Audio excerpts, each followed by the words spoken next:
Om Shri Ram. Swami, Param Poojya Guruji, Swami Tejomayananda ji, has written this Satyam Shivam Sundaram book. He reveals in this book the meaning of the famous phrase Satyam Shivam Sundaram, truth, auspiciousness, beauty. As the truth and beauty of each word unfolds, the practical application of the subject in day to day life and its deeper philosophic meaning is realized by the reader.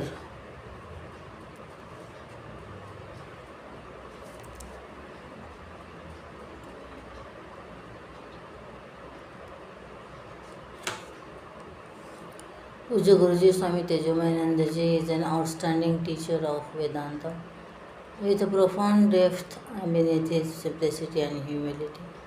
He has a simple conviction to fortify strength and actualize the vision of his Guru, Poojya Swami Tejomayananda. Swamiji has written commentaries on many Vedantic texts. He has authored many original compositions on Vedanta and Bhakti, devotion, and books on various relevant topics.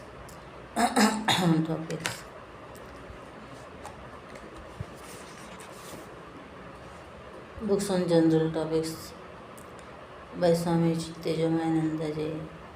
Right thinking, victorious youth, Manashodhanam, vision of the Bhagavad Gita. You ask, he answers, towards greater success. Hindu culture, parenting, ponder a while, Sharanagati, meditation, a vision.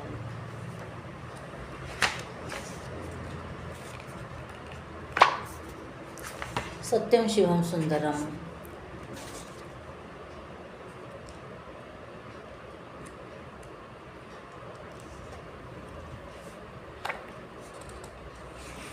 The cover.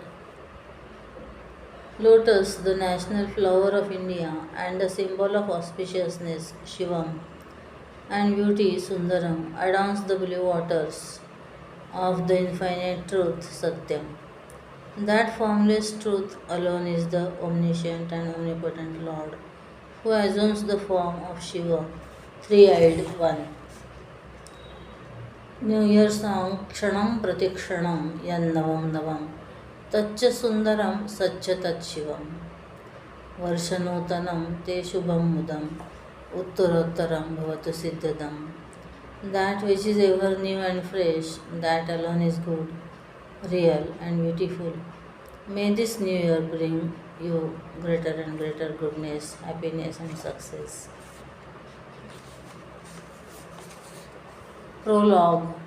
Words are the tools used in society to convey meaning.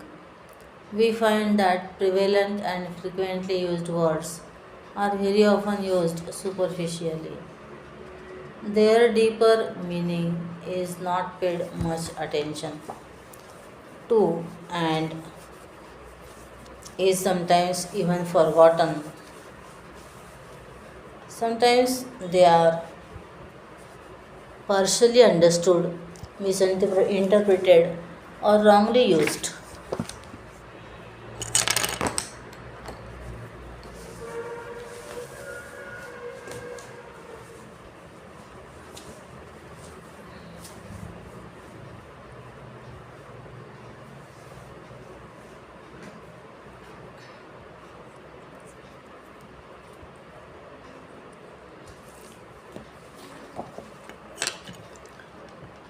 With the aim of giving deep thought and thereby reviewing and taking a fresh look at such words, we have chosen the topic Satyam Shivam Sundaram, truth, auspiciousness, beauty.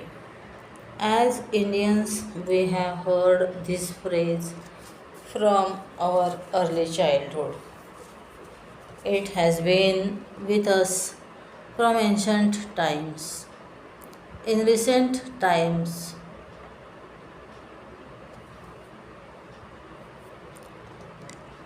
the Chinmay Mission Houston, USA arranged a 4-day lecture series on this subject on the eve of 1998. This gave me a chance to reflect on this topic. Those talks are now being presented in a book form. May the readers benefit by its study and fill their lives with truth, auspiciousness, and beauty.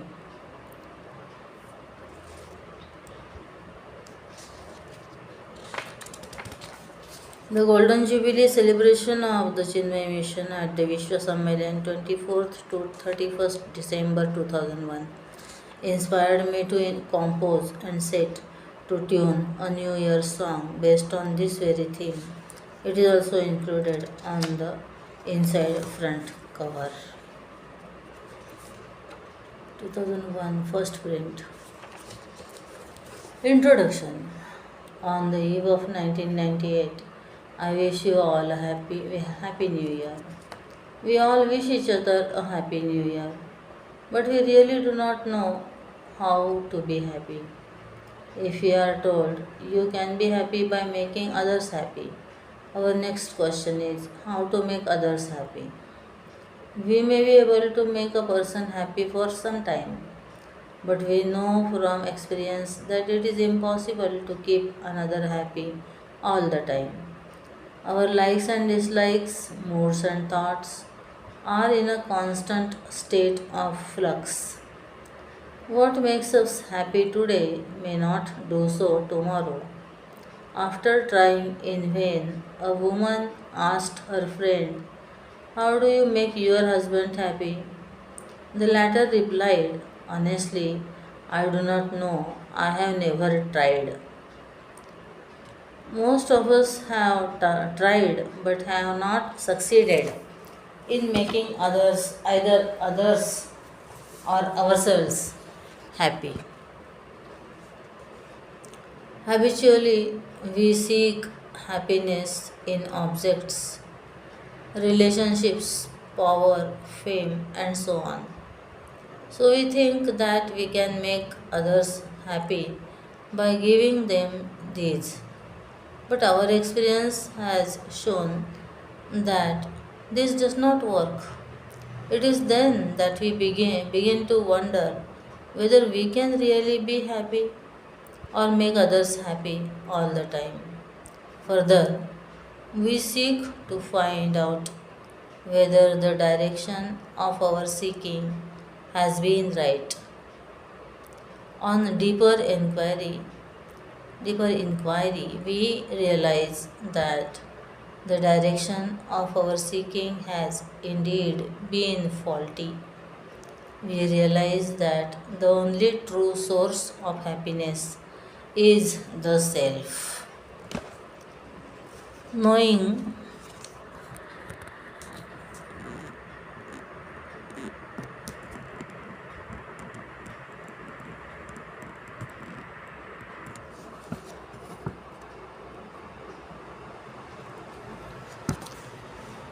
the truth and abiding in it alone can make us happy always. Only those who have known true joy and radiate happiness can make others happy. Only the one who is truly happy can make another happy. When a flower blossoms, it emanates fragrance. Its very presence has the inherent power of giving happiness to others. Beauty has an innate quality. It captivates and attracts by its very being. The flower does not invite us, we naturally gravitate towards it. Why do we feel that acquiring objects, relationships, wealth, power, and so on will make us happy? Have we not experienced happiness in the deep sleep state when none of these are present? Have we not felt happy when our mind is quiet and free from desires? Have we not at times felt totally at ease with the world and ourselves when attuned to nature? The answer to all this is yes, we have. Yet we are unaware of the true source of happiness. Here comes the role of scriptures, the Guru and Satsang, company of noble souls. They draw our attention to this source within us, which is our own true nature. Satyam Shivam Sundaram. Let us now think about it, experience it, and abide in it. Satyam, truth. Satyam, truth, can be defined and experienced at various levels. Mahatma Gandhi experimented with different levels of truth in his life. Refer My Experiments with Truth by Mahatma Gandhi. It is only when we are ready to experiment with the truth, wish to experience it, and are willing to verify in our own life what we hear about it, then we benefit from it. A student attended a discourse by a master. The master was saying, "Speak the truth." The student, on hearing this, immediately left the place. After a few weeks, the master met him in the marketplace and inquired why he had left during the discourse and had not returned. The student said, "I am trying to follow your instructions in my life. Once I gain mastery in speaking the truth, I will come for the second lesson." Some people are skeptics or have only a scholastic interest in spiritual matters. Some say, without even trying, it is good to listen but not practical to live. Yet others opine such knowledge is useless and has no practical application. Even if it is practical, I cannot practice it. Even if I can, I will not. Without knowing the truth, my life is going on comfortably. I am considered successful and I am reasonably happy. What is the use of this knowledge? Why should I know the truth? Why should I initiate this inquiry?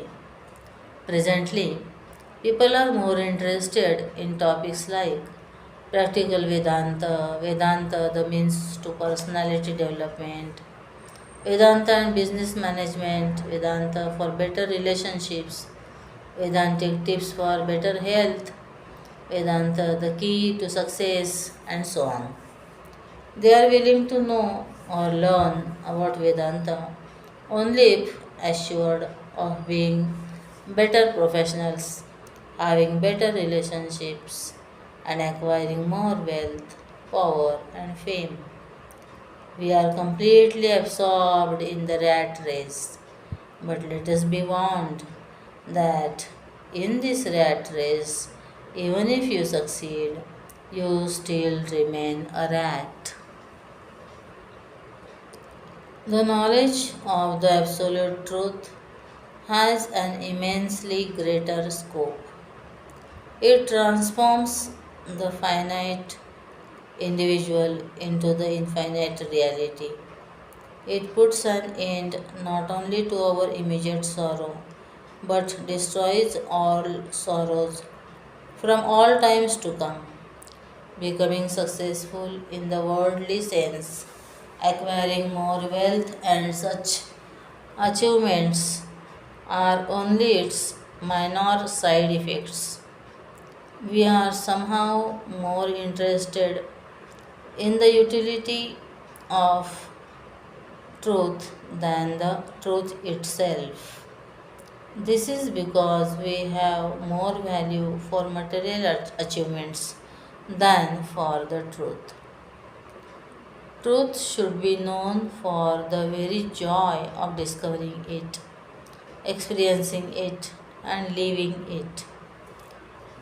When the truth is not known, untruth is mistaken for the truth, unreal for the real, and the not self for the self. We remain immersed in illusions, false notions, and the unreal and the untruth.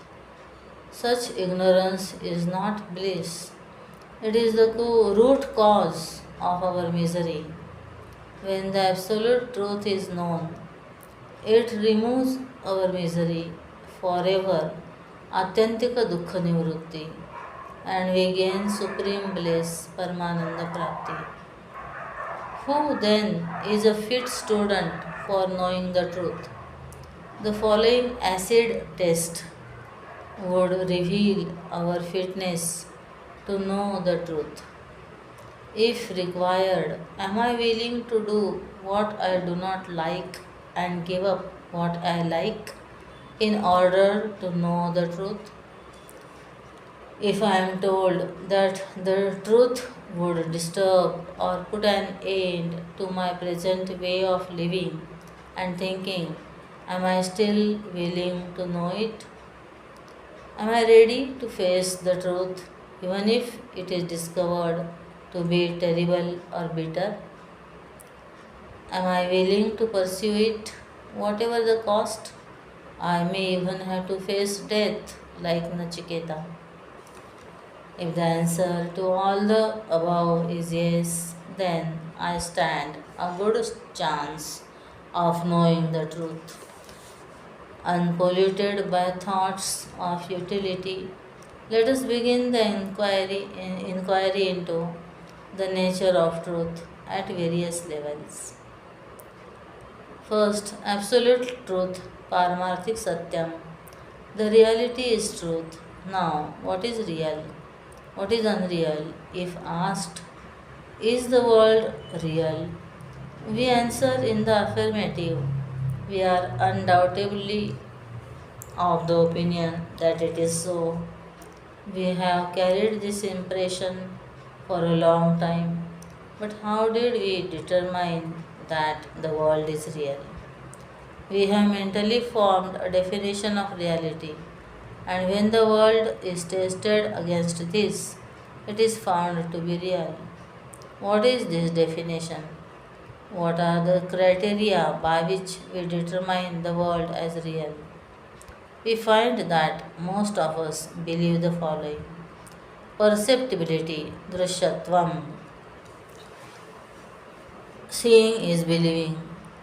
That which is perceived by our senses or experienced by our mind is considered real. I see this book, smell the flower, taste the food, hear the bird, feel the pen. Hence, the book, flower, etc. are real. My experience of them makes them real to me. We argue that if they were unreal, we would not experience them. Utility, Upayogita. I can read this book and gain knowledge. I drink water and quench my thirst.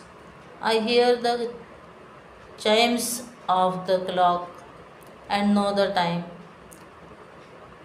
The book, water, and the clock can be transacted with. They have their own function and utility and therefore real to us. On the other hand, the unreal object cannot be transacted with. For example, you cannot drink mirage water. Durability, sthirata. That which is experienced again and again for a long period of time is considered real. We see the sun rising each day. We leave the pain of a chronic disease for a lifetime.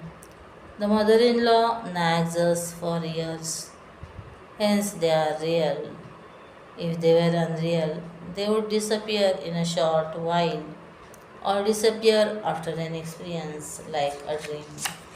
Therefore, fleeting experiences have a dream like unreality. So, दृश्यत्वम, उपयोगित्वम and स्थिरत्वम. दृश्यता, उपयोगिता, स्थिरता. The majority, Bahumatatvam. The majority, in fact, everyone we know takes the world to be real. Therefore, it must be real. If it were unreal, many would have thought it to be so. The educated, rich, famous, and powerful have always thought of the world as real. We feel that the truth cannot be determined based on the words of a rare few who differ from the majority, even though they talk from the scriptures. All of us accept the above as the criteria for determining the reality of the world and ourselves.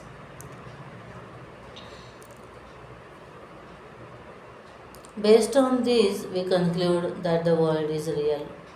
Now let us see if our definition is correct. Do the above criteria always hold true? On delving further, we find that an object may be perceived, can be used, is durable, and the majority considered it real, and yet it may be false. In biblical times, in the West, the earth was considered to be flat. It was believed that the sun moved around the earth. It was considered a blasphemy to oppose this erroneous notion of the majority and the church. Yet the truth was proven to be different.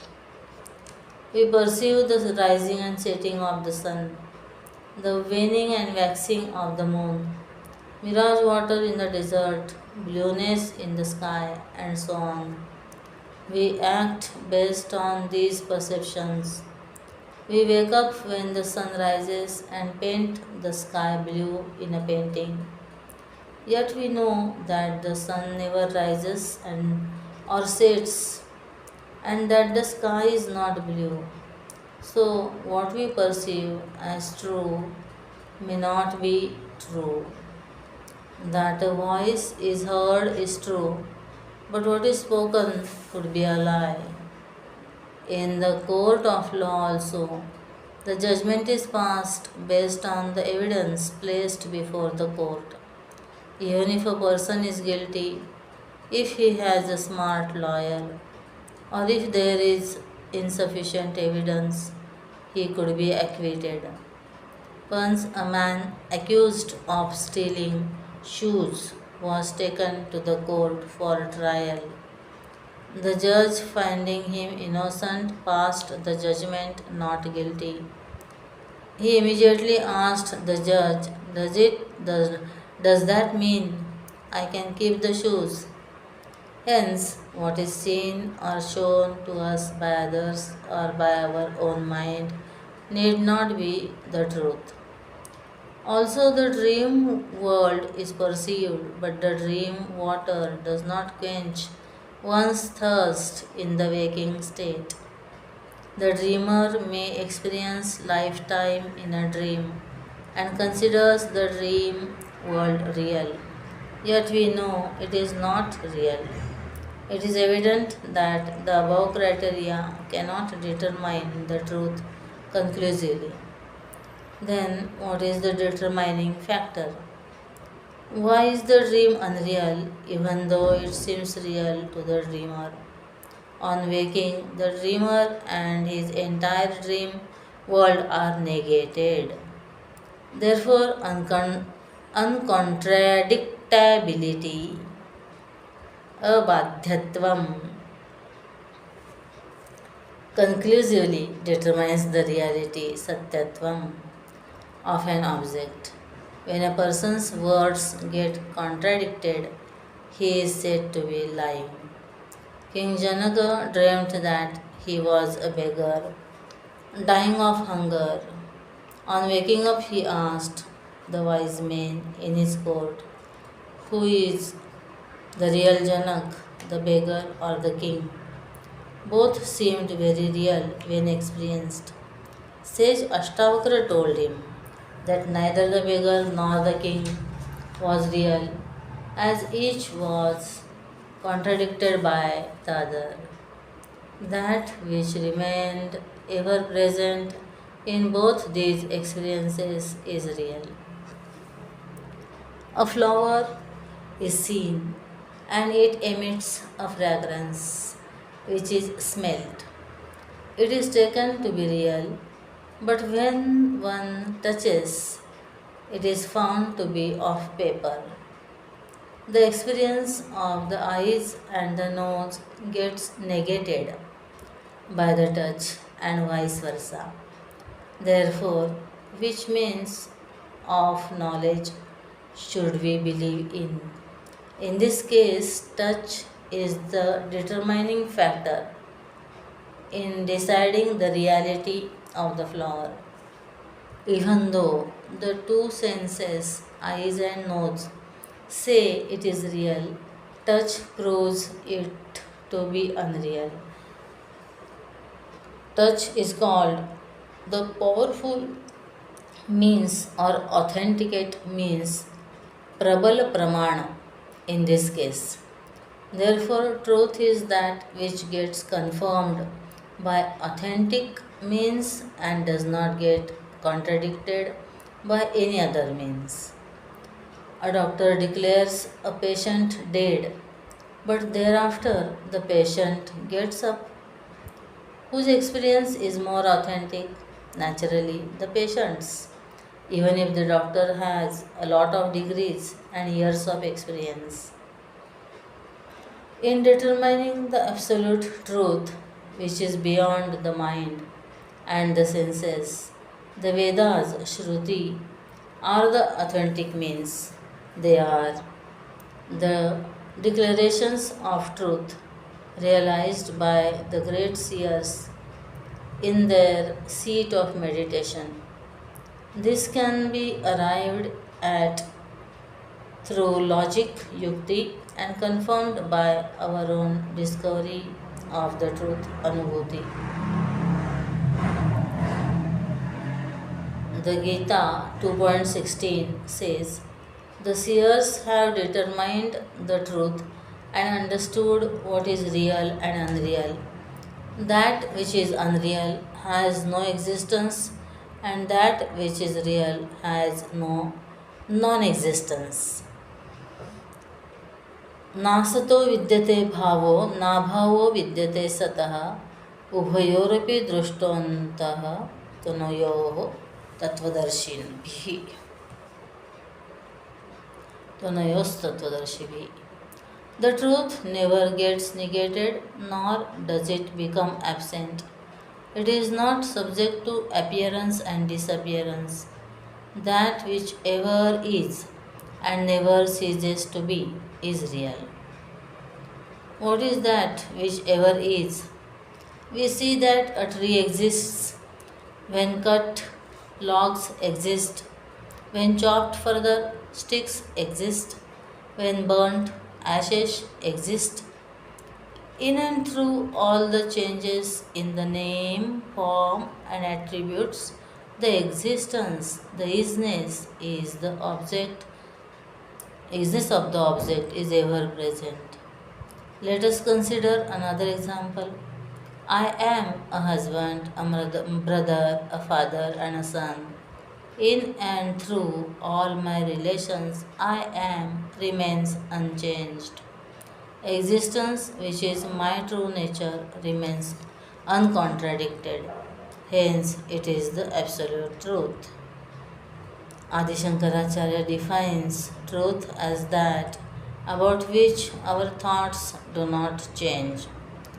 Yadvishaya buddhi na vyabhicharati tat sat. And untruth is that about which our thoughts change. Yadvishaya buddhi vyabhicharati tat asat. Take a block of gold. All kinds of ornaments, bangles, rings, chains, and so on are made from it. In and through all the thoughts of gold ornaments, this is a bangle, this is a ring, this is a chain, and so on, I experience the gold thought, this is gold. The gold does not change. Hence, in this example, gold is real. The names and forms are only relatively real, not absolutely so. The names, forms, and attributes do have a function and can be transacted with. In fact,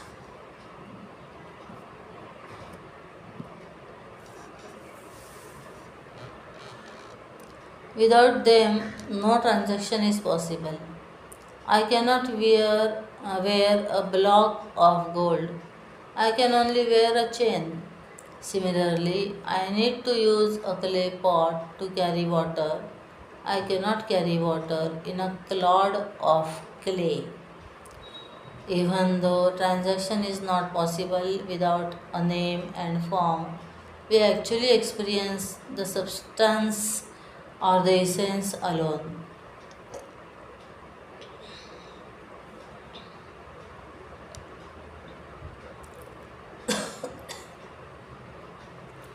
When I touch the ornaments, I touch only the gold. When I touch the pot, I touch only the clay. Its value is also because of the essence. We may give a sentimental value to the chain, but the goldsmith sees only the gold in it and values it accordingly. We can define the reality or the truth as being that which has an independent existence. Its existence is not because of any other object, being, or experience. All exist because of existence. Without existence, none can exist.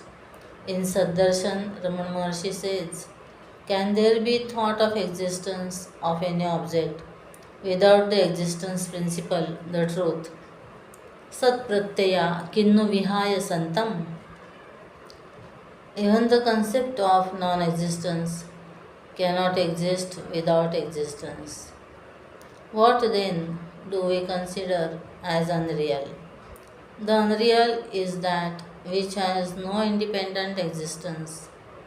All gold ornaments and clay pots exist because of gold and clay respectively. But gold and clay can exist even without the various shapes and sizes of ornaments and pots. Before the ornaments were made, gold existed. When all the ornaments are melted, gold alone remains. Its existence is independent of the presence and absence of the ornaments. Similarly, the truth is independent of the presence and absence of time, space, objects, names, forms, and attributes. It existed before creation and will exist even after the dissolution of the world. It ever exists, all else exists because of it. To know the absolute truth as my own true nature is the very goal of human existence. Knowing it, man becomes immortal, fearless, and totally free. The seeker thus prays, the truth is veiled by the golden disk of glittering names and forms, O Lord.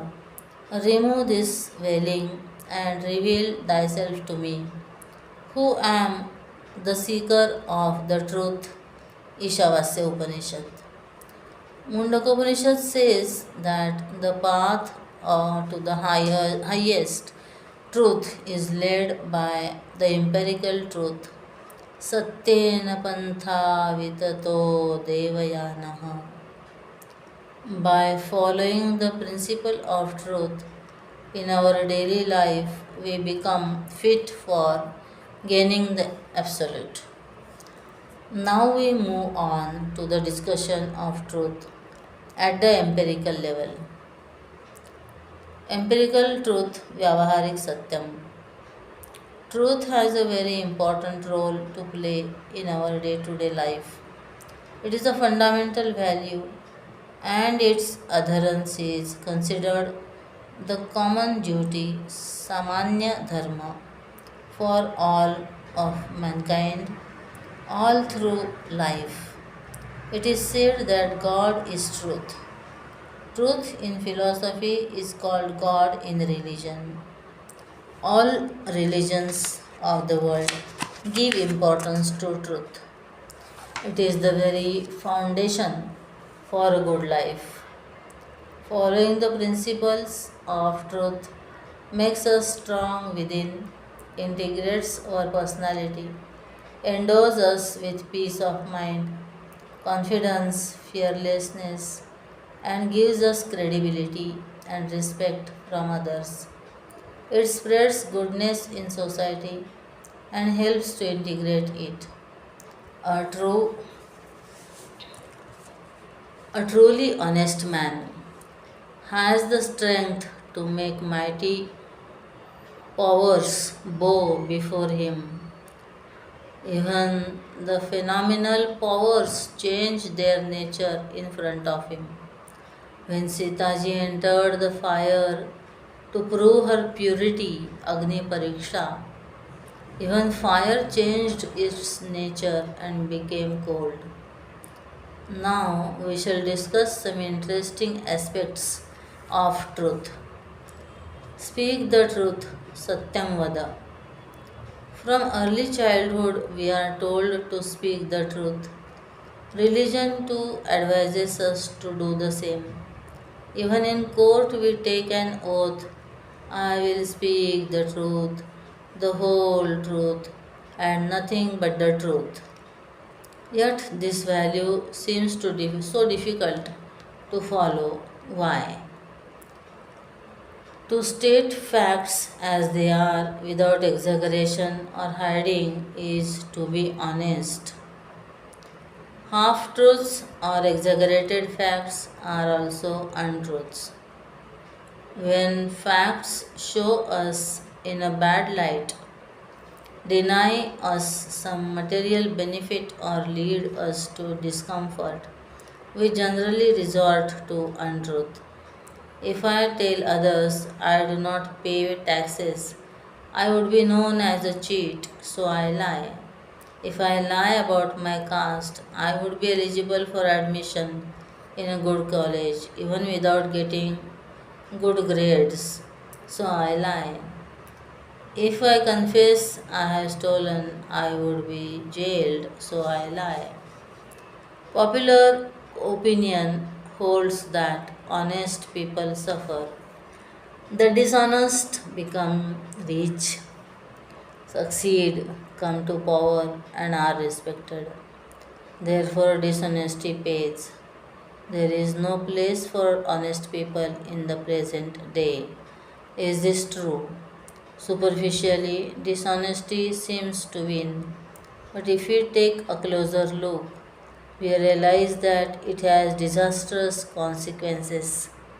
When we lie, there is a doer knower split within us. I know what I speak is not right. This causes agitation, tension, fear of discovery, more lies, low self esteem, disintegrated personality, lack of confidence, weak willpower, and so on. Also, one who lies becomes distress other others well as well. Generally distress others as well. A sinner always suspects others of sinning. Papi sarvatra papam ashankate. Unfortunately, we never realize how much harm untruth does to us. We somehow believe that dishonesty pays, so we continue to harm ourselves through untruths. Also, when a person lies, he swears that he is speaking the truth. The lie succeeds only when it is considered to be the truth. All criminal activities too survive because of truth. Gangsters have their own code of ethics. They also have to be honest and trust each other's words to be able to do their criminal work. Untruth has no face to show. It presents itself in the garb of truth alone. It is a strange phenomenon that though we may lie, we always want others to speak the truth. We may be doing wrong business, but we wish to employ honest people. The lawyer expects his client to tell him the truth, even though he may lie, in order to prove him innocent. We generally want others to follow values. That by itself shows that we value values like truth. Spoken truth should have the following characteristics: speak verified words, pramanabhutam vakyam. The words that we speak should be authentic, verified, and valid. In case we do not know the truth of a matter, we should say our opinions should not be passed on as facts. A teacher asked a student, "How do you spell table?" The student replied, "Tebal." The teacher said, "The dictionary does not say so." The student retorted, "You asked me how I spelled it, not how the dictionary spells it." Many a times, parents and teachers give wrong information to children because they do not wish to appear ignorant. In the Prashnopanishad, there is the story of a great king approaching sage Bharadwaj and asking him a question.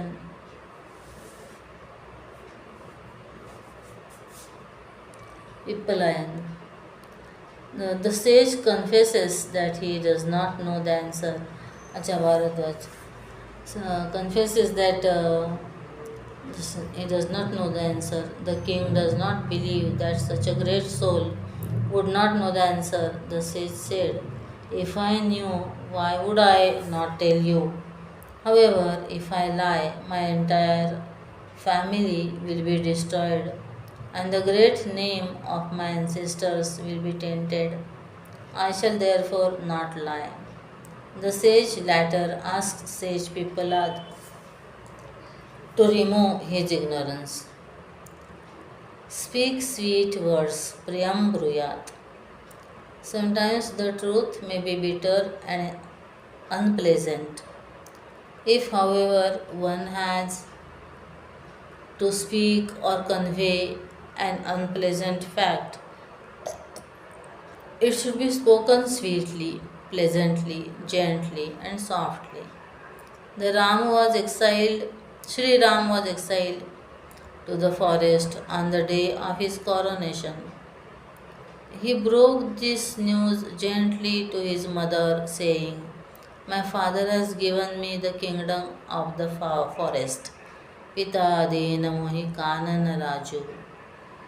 He stated this without bitterness, sarcasm, or blame.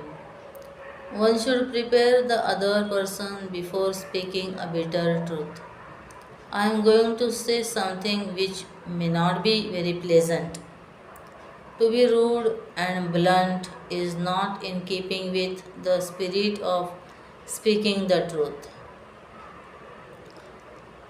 We should therefore pray to the Lord, may my words be noble and sweet, jivha me madhumati, being of others, hitam bruyat. It is said that words of truth are good, but nobler still is to speak words in which lies the well being of others.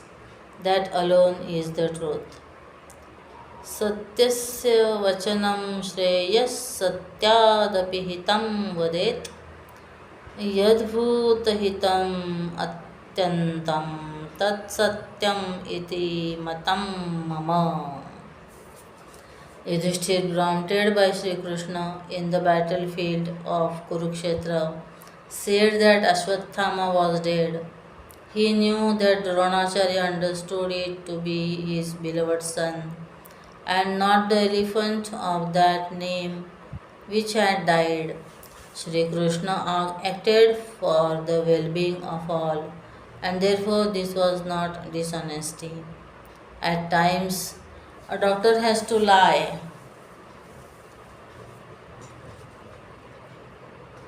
to a patient if he feels that the patient cannot take the bad news. The motive is the well being of another, hence, it is not untruth. One should, however, not compromise one's value for truth due to selfish interest projected as well as the well being of others. Well being should be understood as that in which lies the good of all. Speak measured words, mitam bruyat. Speak only what needs to be spoken. A person who talks too much tends to exaggerate and sometimes lie. A disciple was about to pass on the latest gossip in town. The master asked him a few questions. Is it true? Will it benefit anyone? Is it pleasing? If the answer to all this is no, then don't speak it. Fulfilling your words, Satyavrata.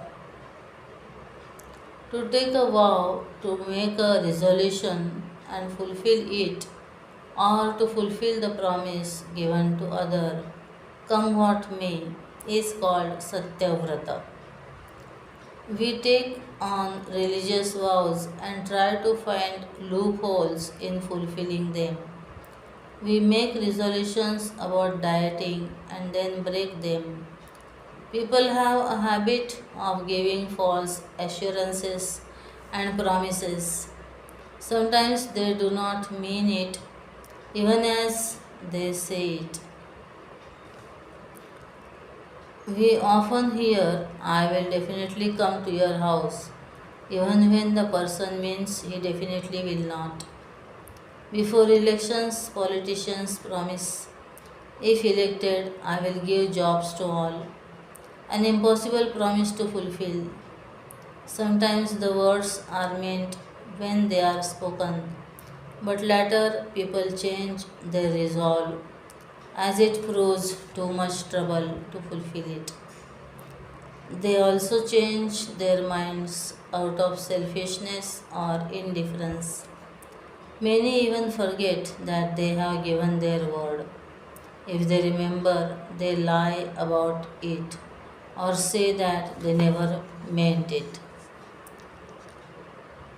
Sri Ram's famous words on this are, it is the tradition of the Raghus that they will fulfill their promises even if they have to give up their lives in doing so.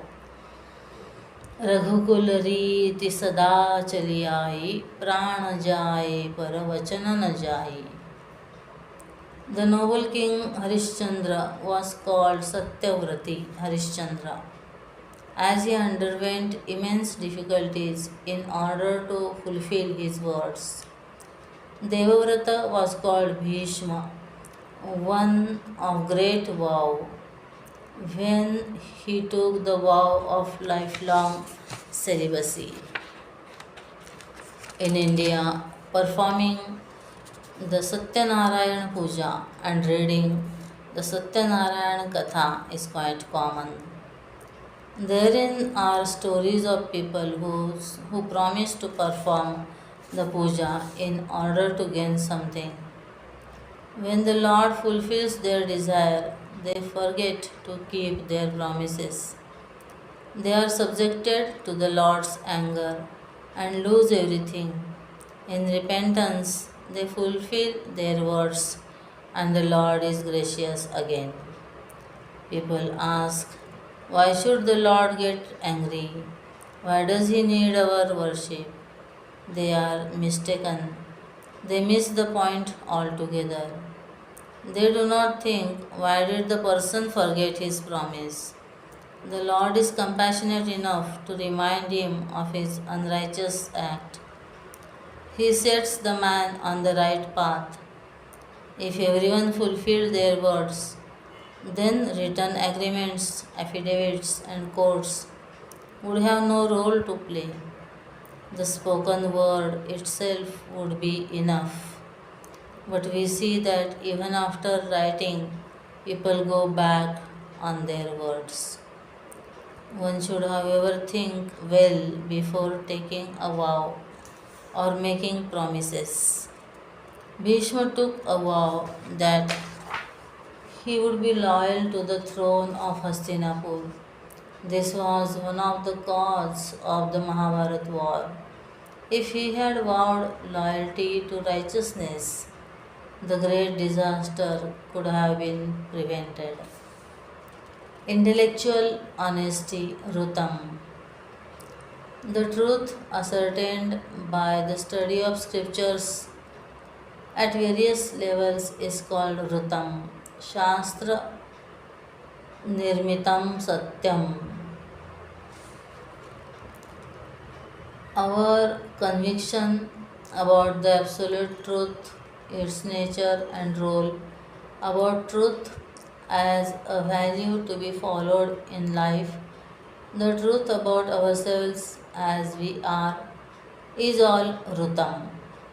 To manifest that the life is to manifest that in life is Satyam, Tasya Avishkaranam. Honest conduct, Sadachar. Intellectual honesty, good motives, and noble thoughts manifest as righteous behavior at the body level. To be honest and steadfast in following one's duties, however unpleasant they may seem to be, is Sadachar. To act with the belief that the truth alone wins, never the untruth, Satyameva Jayate Nanrutam, is Sadachar. For such a person, dishonesty is worse than death. To be good and do good is our supreme duty. Achara Paramo Dharma. Sri Ram loved everyone, but he loved Dharma above all. He was therefore called the very embodiment of righteousness. Ramo Vigrahavan Dharma.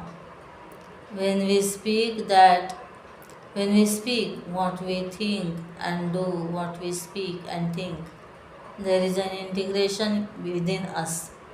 An evil man may speak out his evil intentions and act accordingly also. But he is not called an integrated person, as he knows well that his deed is wrong. Also, there is no unfolding of his personality due to his seemingly integrated behavior. The cunning, distracted, or selfish man thinks one thing, speaks another, and acts totally differently. An honest man speaks and acts in an integrated manner. His efforts are therefore single pointed and rewarding. The seeker thus prays, may my speech be established in my mind, and my mind in my speech. May the truth reveal itself to me.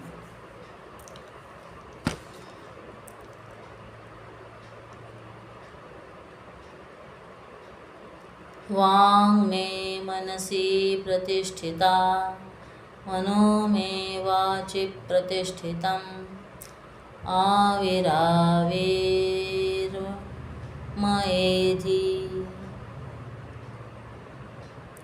To such a noble soul of honest conduct, the knowledge of the absolute truth is easily attained. The topic of truth is endless in its scope and depth.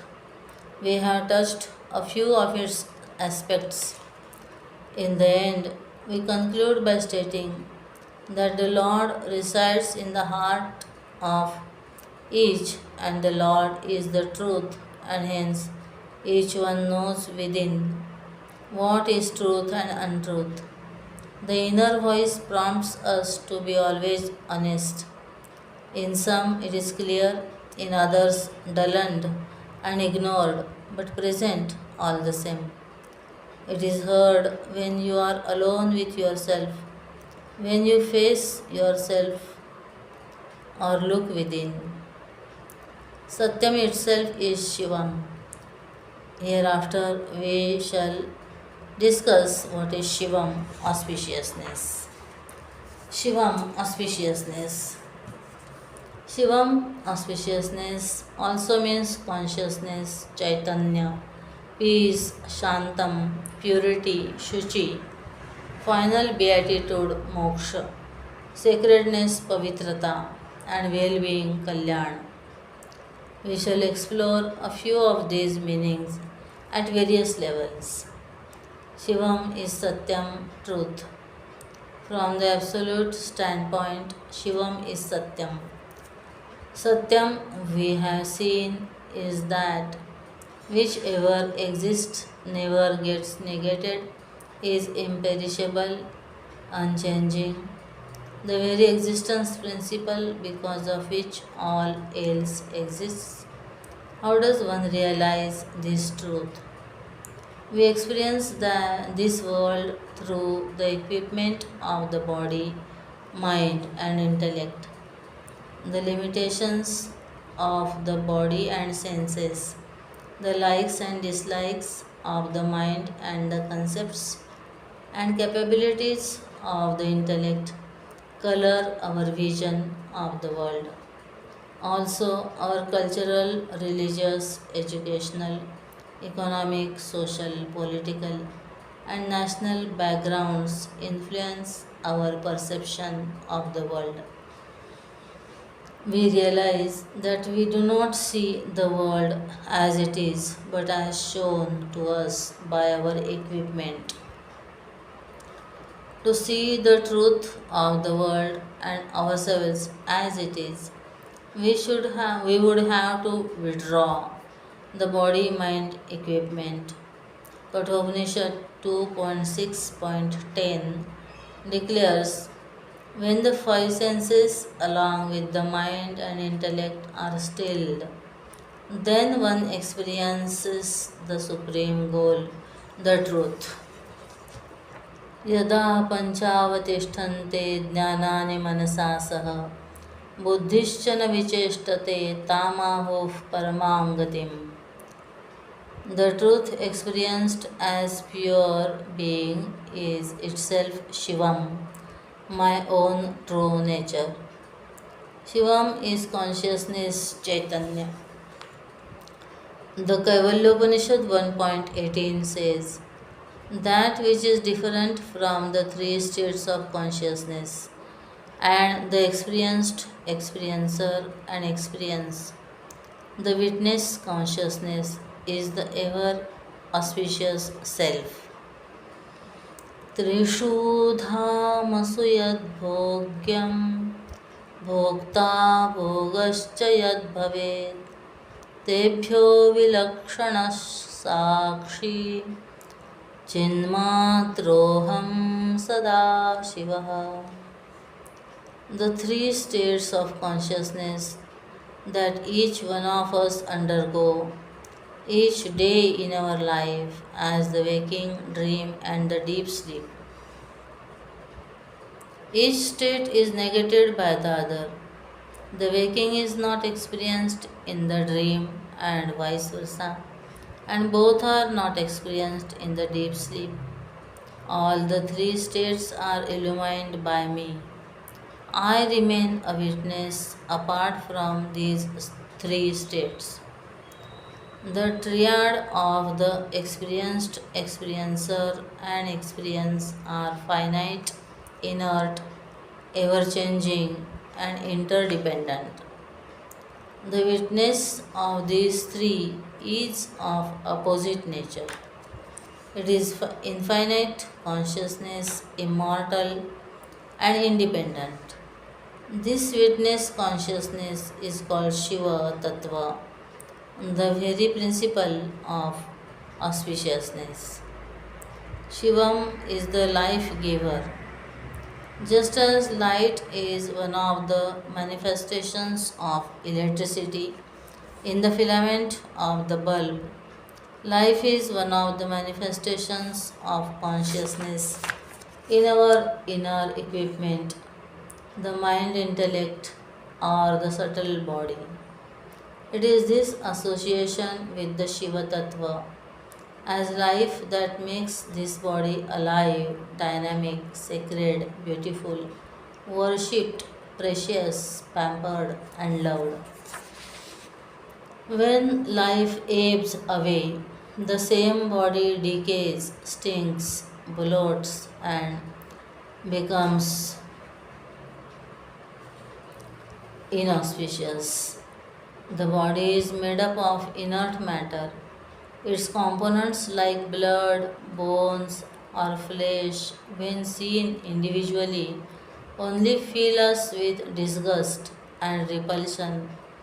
Yet, when put together and infused with life, it becomes capable of great thoughts, words, and deeds. Our ability to act, think, or feel is only because of the life within us. Yet, how much we take it for granted. We rarely turn our mind to life or its source or the consciousness, which is our own true nature. How precious is life and how auspicious is its source. Even dead cells, nails, or hair, as long as they are attached to the body, grow and are considered beautiful. The minute they dissociate from life, they are rejected. In the Hindu tradition, the dead body is considered inauspicious and removed from the house as soon as possible. Shivam is ever pure Shuchi. The body, even when alive, by its very nature, becomes impure. It has to be kept clean daily. It is a bundle of filth, well packed and sustained by life. Once the main switch, life, is put off, the system stops and decays. The mind harbors its own impurities of anger, jealousy, lust, greed, and the like. The intellect carries its own prejudices, crookedness, and so on. The Vivek Chudamani says, as long as the man worships, identifies with the body, inert matter, so long he remains impure.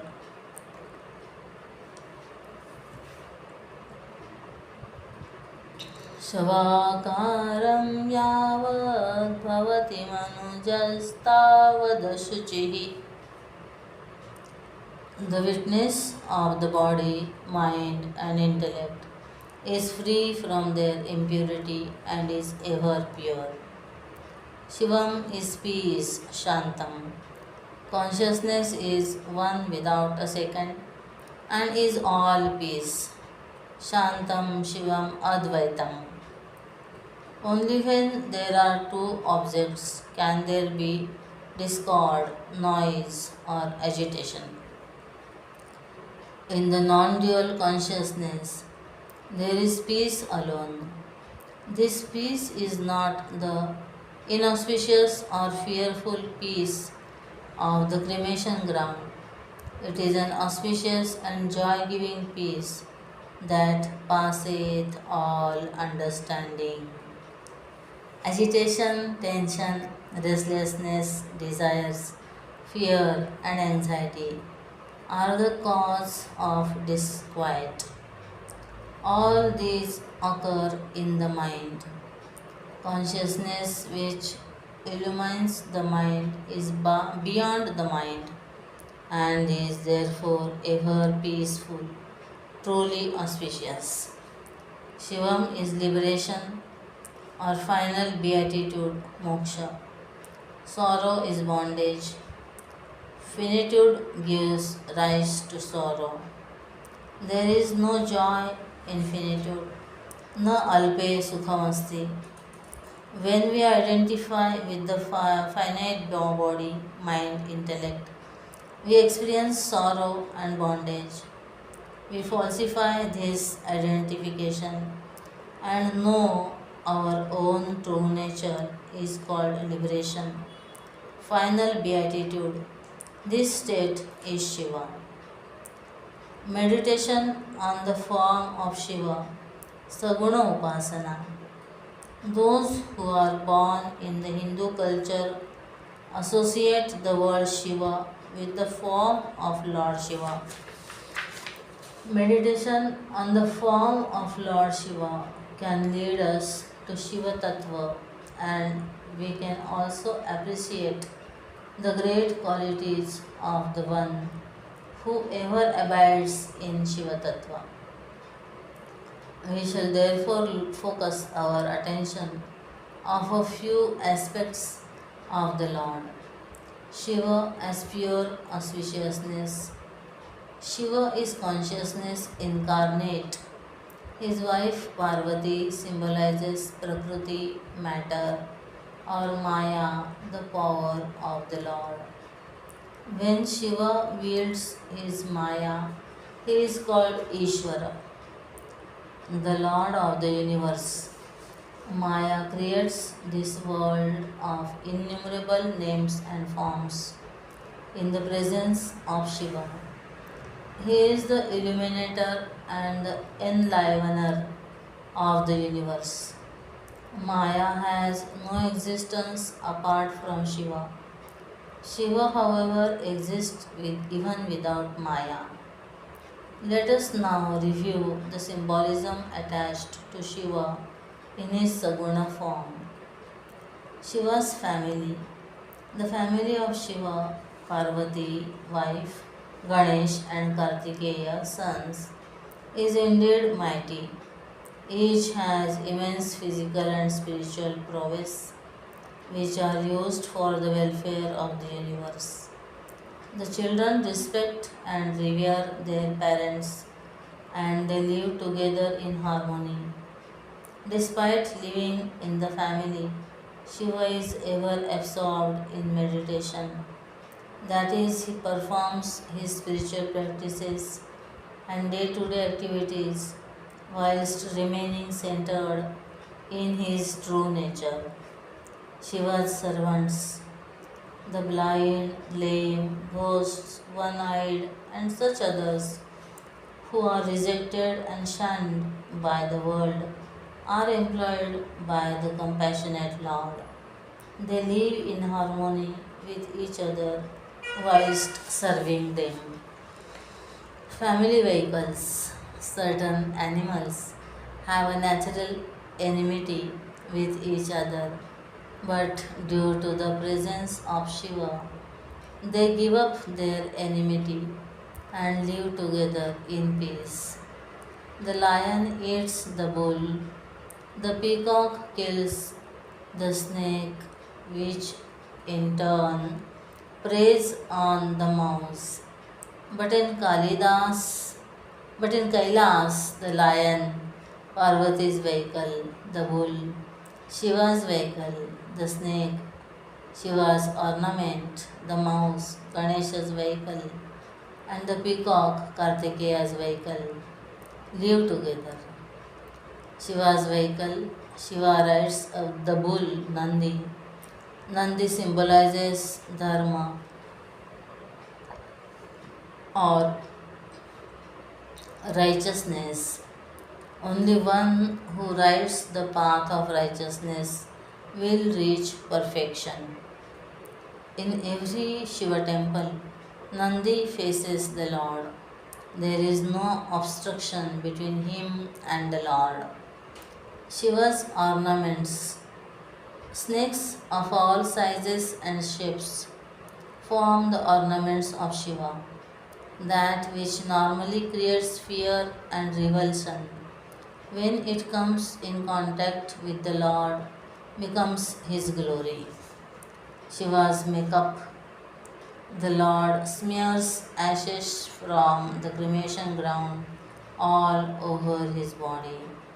He has burnt to ashes the identification with the body in the fire of knowledge.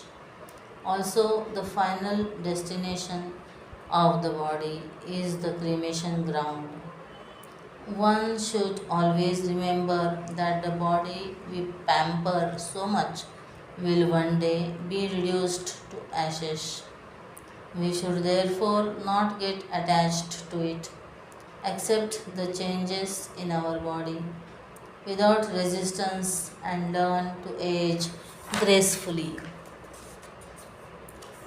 Shiva's eyes. The Lord has three eyes. With two eyes, he sees the world of names and forms.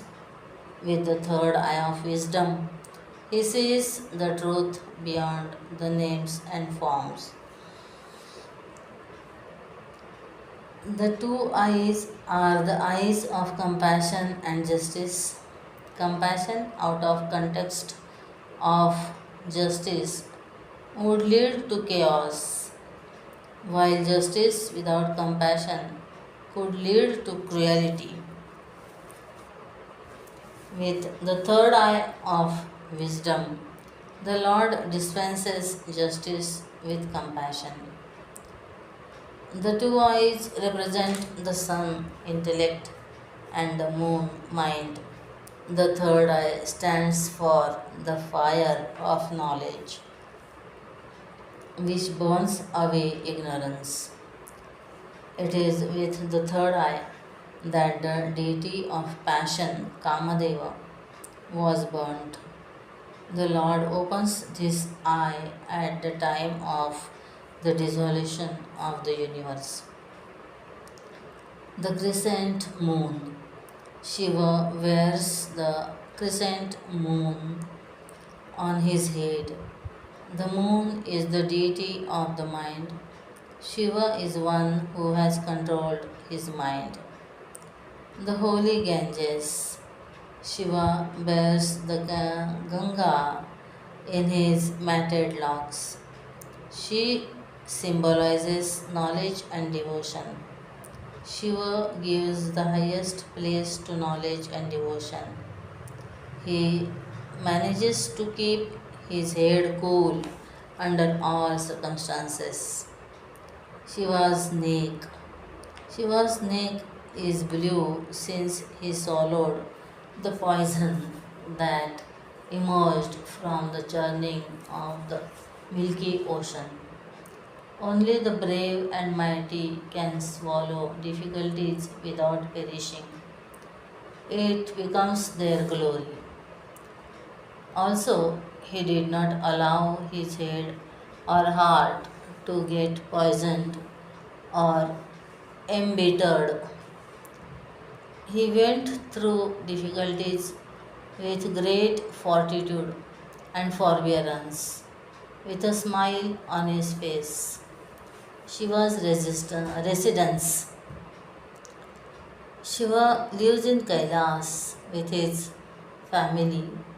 Nature is at its best there, at its best there. Serene, elevating, beautiful, picturesque, sacred, and at its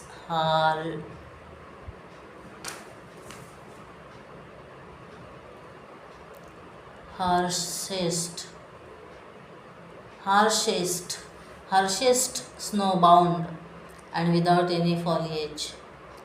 They do not have a roof over their head, yet they are happy and content. Having destroyed his body identification, he remains unaffected by the cold.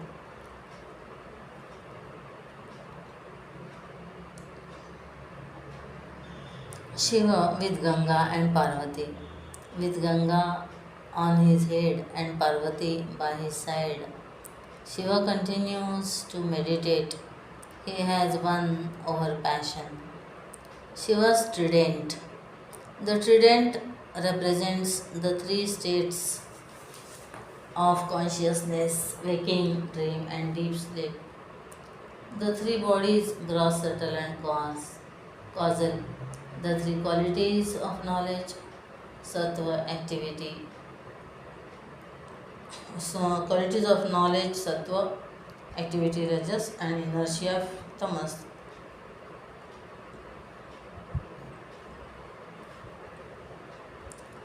And the three periods of time: past, present, and future. Shiva is the witness, the Lord, the wielder, and the illuminator of all. Contradictions. Shiva lives amongst opposites, yet is above them. He meditates in peace and yet destroys the world. He meditates at one time and dances at the other.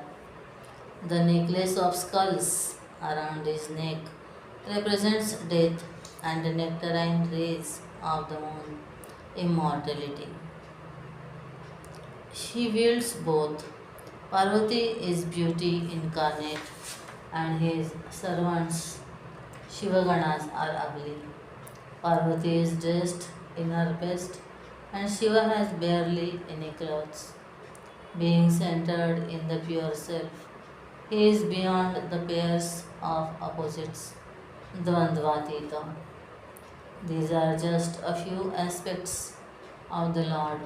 The more we meditate on His auspicious form, the more our mind gets purified, single pointed, and subtle, and closer we come to the realization of Shiva Tattva, the self within us. May our minds always have auspicious thoughts. Tanme manas Shiva Sankalpamastu. Sundaram, beauty. From ancient times, man has been fascinated with beauty. From the Vedic times to Leonardo da Vinci, and even in modern days, philosophers, artists, poets, scientists, musicians, and other thinkers have tried to define beauty. But beauty is almost absolute terms. Beauty in absolute terms is difficult to define. We shall try to examine a few aspects of beauty. Satyam is Sundaram, truth is beauty. Truth is unchanging, timeless. It ever exists and has a timeless beauty. It is the most ancient but is as new and beautiful as it was in the past and will remain so always. It is therefore called Puratana. Pura api nava, old yet new.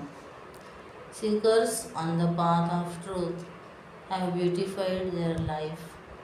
The life of those who have attained the truth is beauty personified. God is truth and beauty incarnate. Madhuradhipate Rakhilam Madhuram. Shivam is Sundaram. Auspiciousness is beauty. That which is auspicious and sacred is truly beautiful. The form of the Lord or the ambience of a holy place has a great beauty.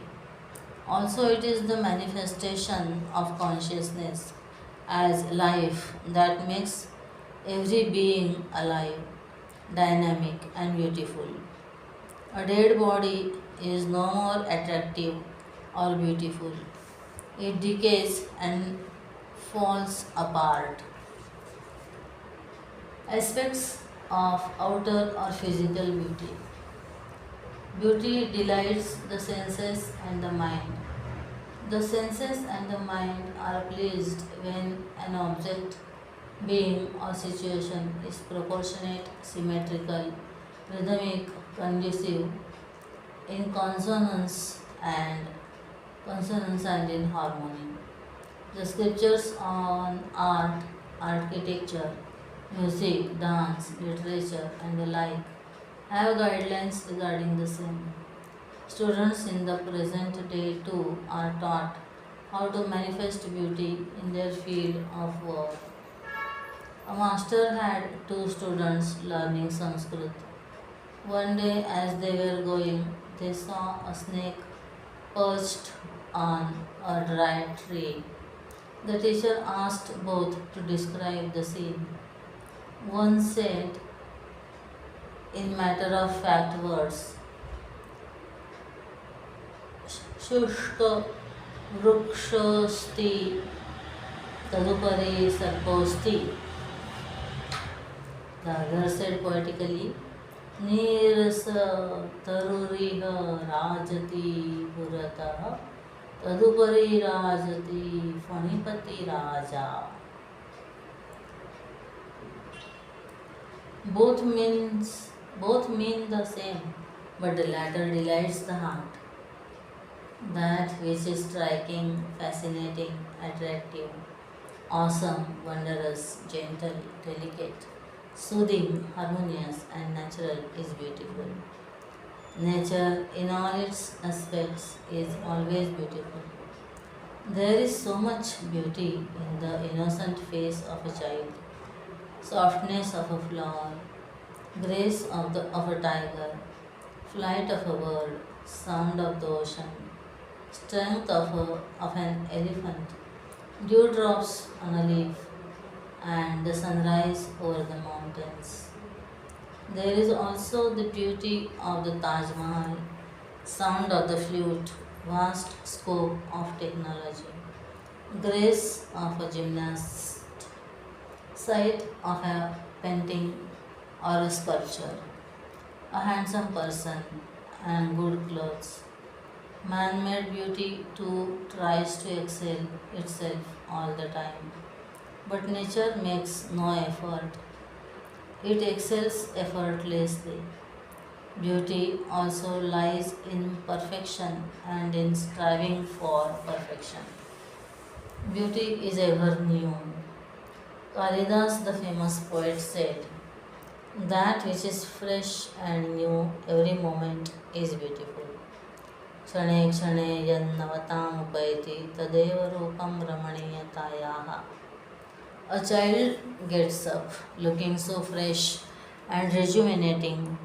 Each day, the sunrise and sunset are new and beautiful. Nature reveals new aspects each day. It has an inherent ability to rejuvenate itself and is therefore always beautiful. The Ramayana says that when Lord Rama came to live in Panchavati, each day nature became more and more beautiful. Dina dina prati ati hoya suhai. It is indeed the presence of the Lord that gives beauty to all. There is charm and beauty in a relationship when there is freshness and newness. Otherwise, it becomes repetitive, boring, and stale. Freshness remains with the discovery of new aspects of a person or relationship and deeper beauty of the mind and soul. Health is beauty. Only a healthy person looks beautiful. In spite of the best clothes and makeup, we do not look our best when ill. Beauty creates love within. Etymologically, Sundaram means perceiving or thinking about which our heart melts in love is beauty. Beauty creates love, and love creates a beautiful feeling within. A person in love looks beautiful, and a beautiful person invokes love. When we love a person, we think everything about him or her is beautiful. Others may wonder, but after all, beauty lies in the eyes of the beholder. Beauty invokes love, which in turn makes us happy, soft, gentle, caring, peaceful, and pure. A strong man melts within at the sight of his newborn child, or even the thought of it. His face softens and his words are tender when he talks of his child.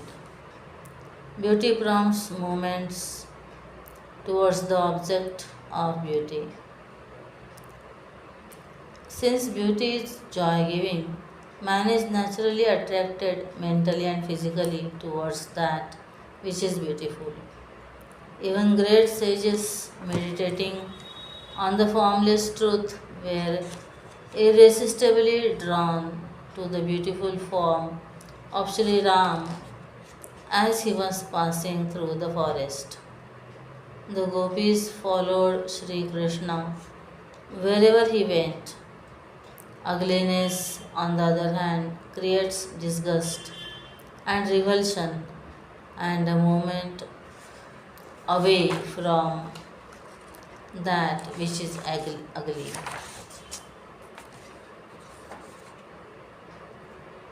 Outer or physical beauty can be sattvic, rajasic, or tamasic.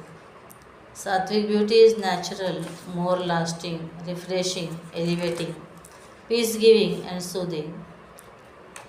It can unburden and quieten us, whereas rajasic and tamasic beauty is more fleeting,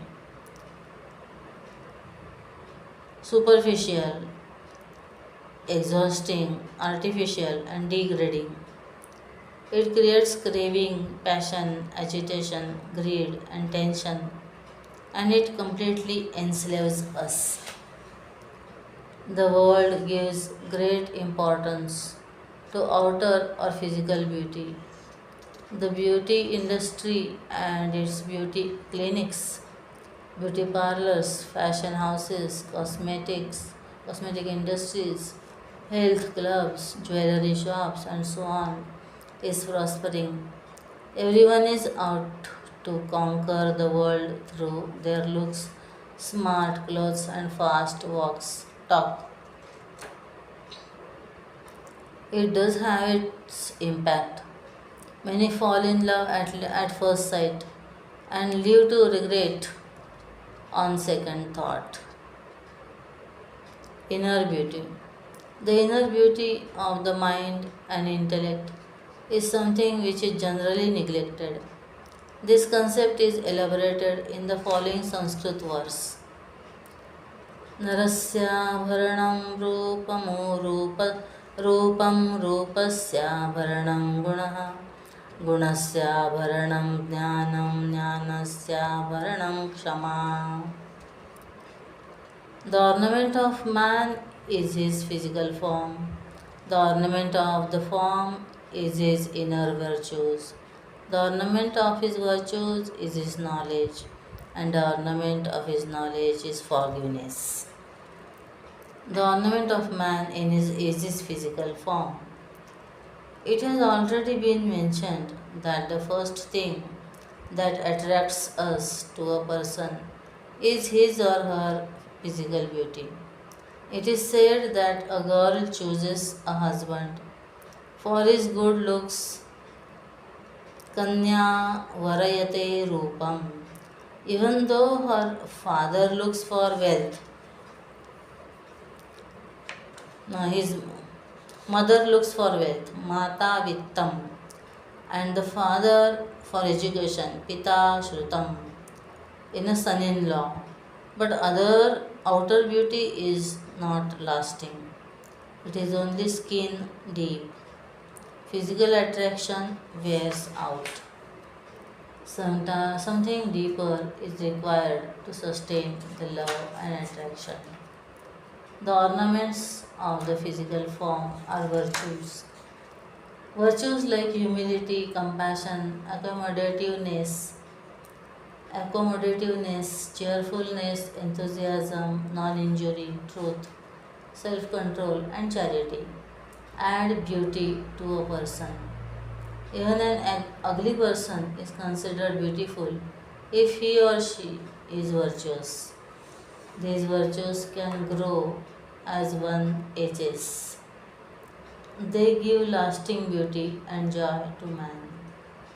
The ornament of virtues is knowledge. Virtues are good, but without the right understanding of life, the knowledge of the goal of life,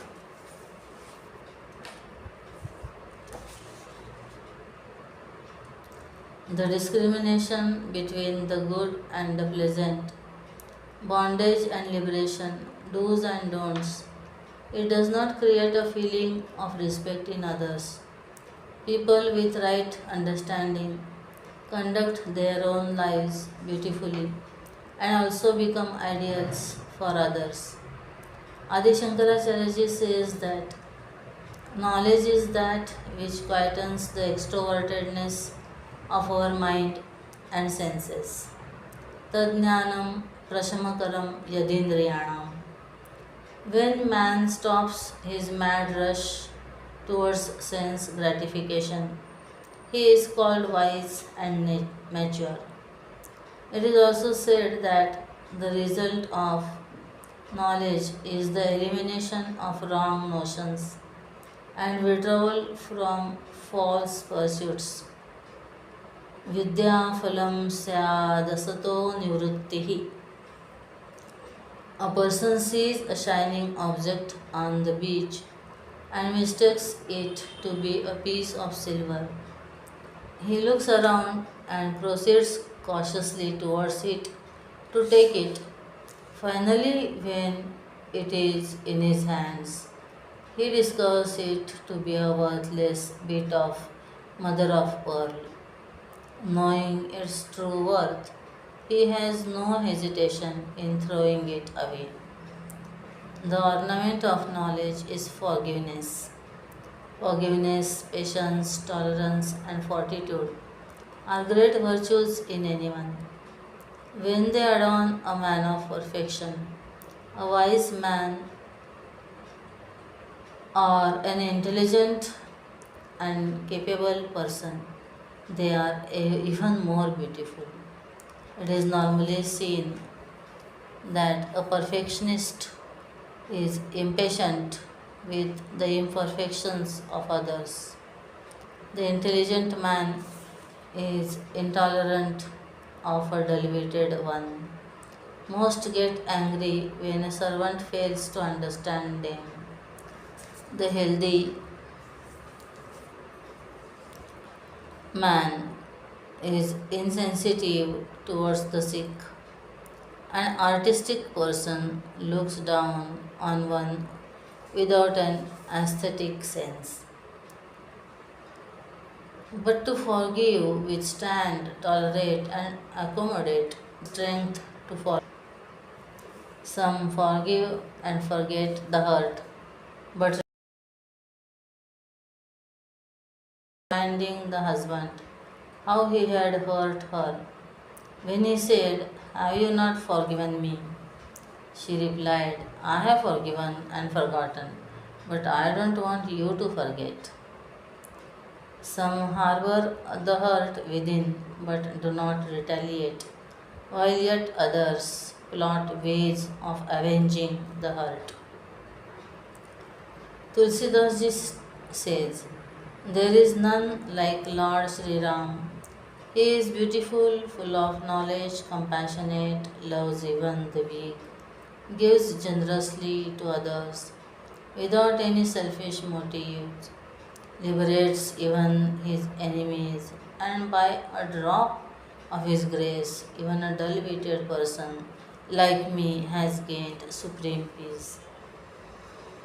सुंदर सुजान कृपा निधान अनाथ पर कर प्रीति जो सोए कराम काम हित निर्वाण प्रद समान को जाकी कृपाल बलेस ते मति मंद तुलसीदास हूँ पायो परम विश्राम राम समान प्रभु नाहि कहूँ.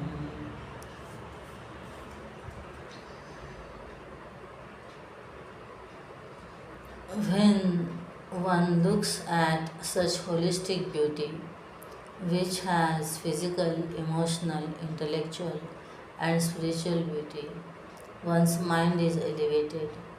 Khara and Dushan, enemies of Sri Ram, came to attack him with an enemy of 14,000 soldiers. But when they saw him for a moment, they forgot their enmity and were completely fascinated by the Lord. Their hearts melted as they wondered how they could ever harm such perfection in their with their hard arrows. Also, one whose heart is filled with inner beauty does not degrade himself or get attached to outer beauty. A saint was staring at a beautiful woman.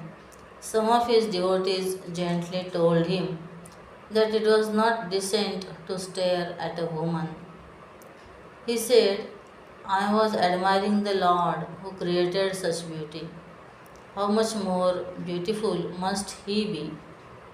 Another Sanskrit verse says, the ears are beautified by satsang, company, and words of noble souls, not by earrings.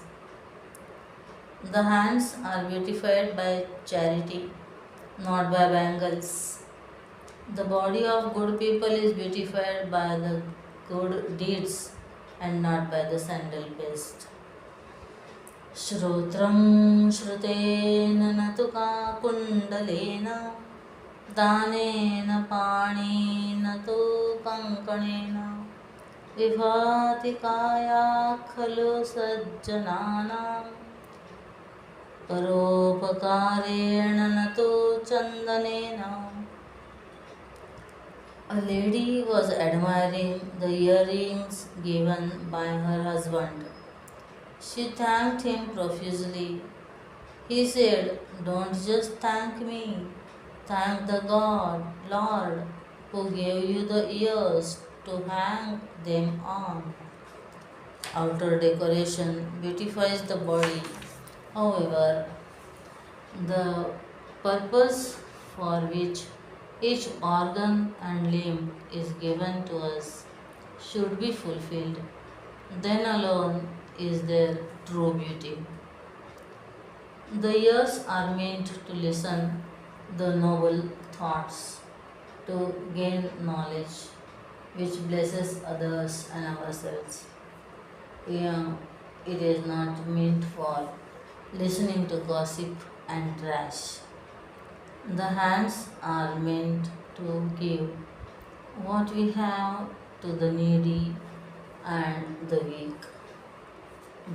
A man was resisting the persuasion of a lady to to buy a ticket for a charity show.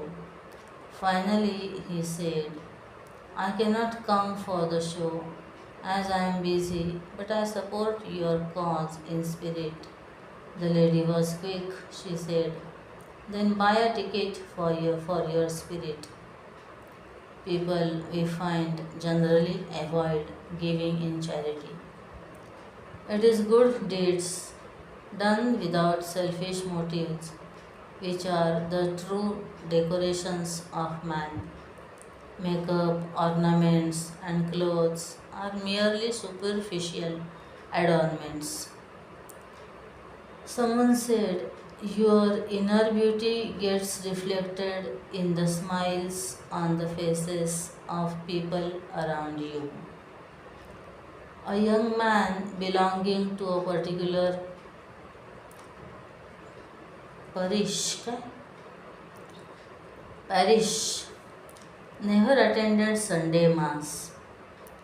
He was labeled as atheist. The priest, however, was not convinced and delved further.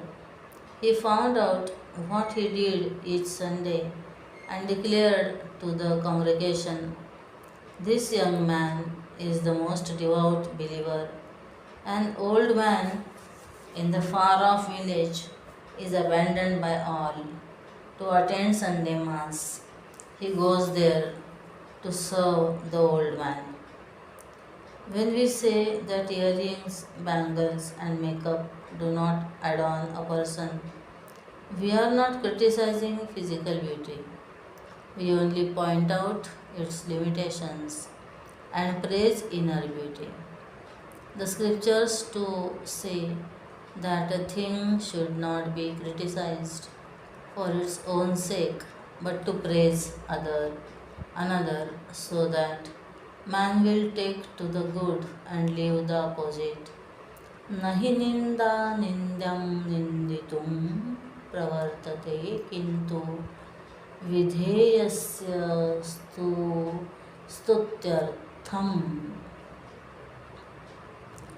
In conclusion, let us pray to the Lord that each day of this year be filled with greater inner and outer beauty and auspiciousness, taking us closer to the true nature which is Satyam Shivam Sundaram. Om Tat Sat. Hari Om Shri Gurubhyo Namaha. Hari Om. Om Shri Chinmaya Sadgurave Namaha. Om Shri Sadgurunath Maharaj